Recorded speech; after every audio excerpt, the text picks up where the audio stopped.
Our next guest might be a familiar face to those of you in the tech world. He's the former CEO of Microsoft and spearheaded some of the company's biggest initiatives, like the Xbox and the release of Windows 7. He's also the chairman of the Los Angeles Clippers, and he's been passionate about integrating AR technology with sporting events. But now he's founded a new nonpartisan database called USA Facts, which aims to shed light on national trends, economics, and political data in a way that's really easy for everyone to understand. And it's just the latest project from none other, Mr. Steve Ballmer.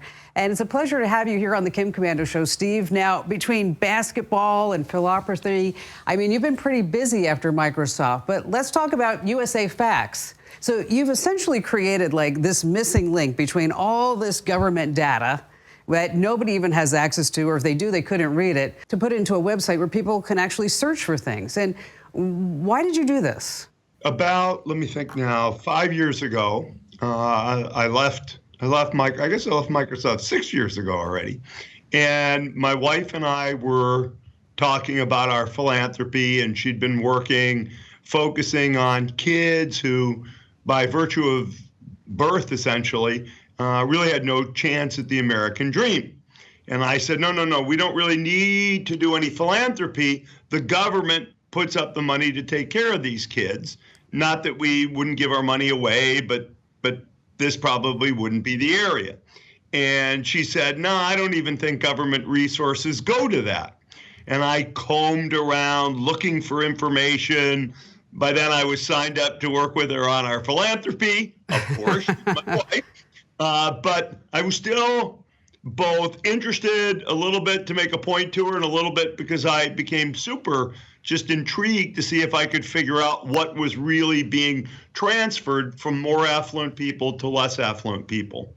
And I got to tell you, I found it very hard to find any kind of integrated compendium of government data. And I only believe in government data.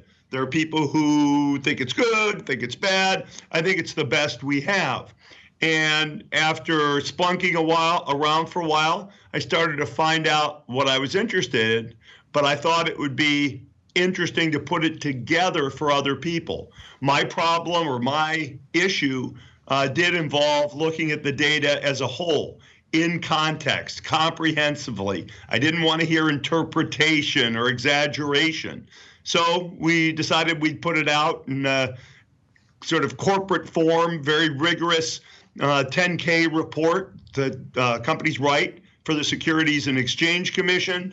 It has to be holistic, comprehensive, contextual. Boom, that's where we got. I was fascinated. I was going down this rabbit hole because you see all these statistics, like, for example, how many troops are deployed in the Middle East. You have also another stat that I never thought of, the 25 to 44-year-old death rates that are increasing because of drug overdose.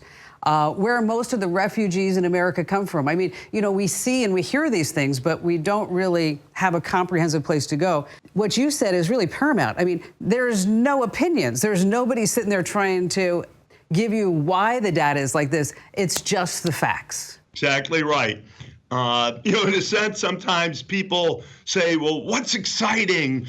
And I could tell you what is surprising to me. But what's surprising to me might be something that's obvious to somebody else or not important. So we want to make sure we present the data in as clear and clean a way as we can and pull together data from as many sources as we can. The U.S. government spends about $5.9 billion a year just at the federal level on various government statistics and pulling them together. The problem isn't that there's not a great set of data out there. The problem is, how do you pull it together in some integrated and comprehensible form?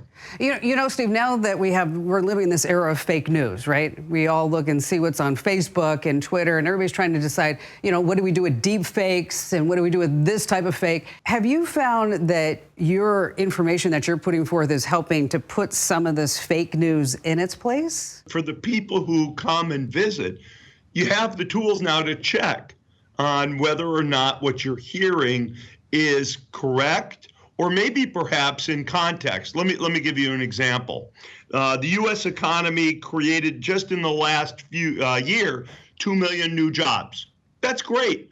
but that is only 1.3% of all the jobs in America.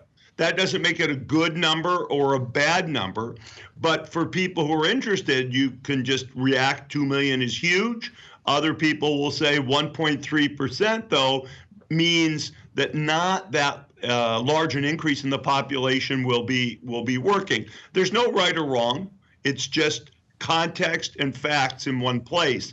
Hopefully somebody can take that and say, oh, I won't get carried away by 2 million. I won't get carried away by 1.3%. I'll be able to accept these things in context and understand them myself. How do you gather all this information? This is all information that our government already publishes.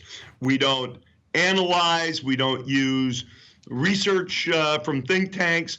All of this, we use over, I think, 110 sources now from around the federal government, and our next frontier is to go get state and local data. Now, we add together all the states collectively. We just don't show individual states except in some limited areas. But the data is out there. It's often inaccessible. It's not like in a spreadsheet. It's not in a database where you can just pull it out the way you would in a corporate database. So there's a lot of work in assembling it. Sometimes it's only in PDF files, and you've got to go through and grovel them through. You would certainly understand this is not the way to make data really flexibly available. What are your ambitions? What do you think the future of the site is? Well, we have a lot of things we want to do. Number one, we want to continue to build our audience base. Very, very important. And we're working on that. That requires two things. It requires us to outreach, but it also requires that we continue to put the data together in interesting ways so that people can see kind of collections of data that help them look at issues in a comprehensive form. We've got to make our site more accessible. We've got to make search work better on the site. That's kind of obvious, let me say, technical cleanup. We want to add state and local data. A lot of what people are interested in is, what are the educational outcomes in my school district? What's the crime rate in my city? And so we need to continue to build out state and local data. It's even harder, frankly, than the federal information. We want to put the data in a database where it is easy for third parties, academics, et cetera, to pull the information out, be that in a spreadsheet or some other format. We want to work with government to encourage government to build its own kind of comprehensive wrapper on the data.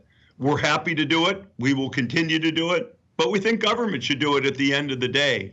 As we think about it, for example, the State of the Union, there should actually be a numeric State of the Union in this day and age based upon government data, stuff that is incontrovertible because it discusses the past. People can predict the future differently, different politicians, people can analyze the data differently, but we should all agree on the facts, if you will. Well, I'll tell you, it's a phenomenal site. Thanks so much for joining us. What an honor, what a pleasure. Steve, it's been great having you here with us today. And for all of our viewers at home, you can check out USA Facts for yourself. It's a great site. Do yourself a favor, just head over there now, usafacts.org. And the information that you're going to learn there is mind-blowing, especially when you look at where all the money goes. Hey, thanks for watching. Now, a few things. Don't forget to click the like button and also subscribe to our YouTube channel. And for more digital know-how, check out all these other great links.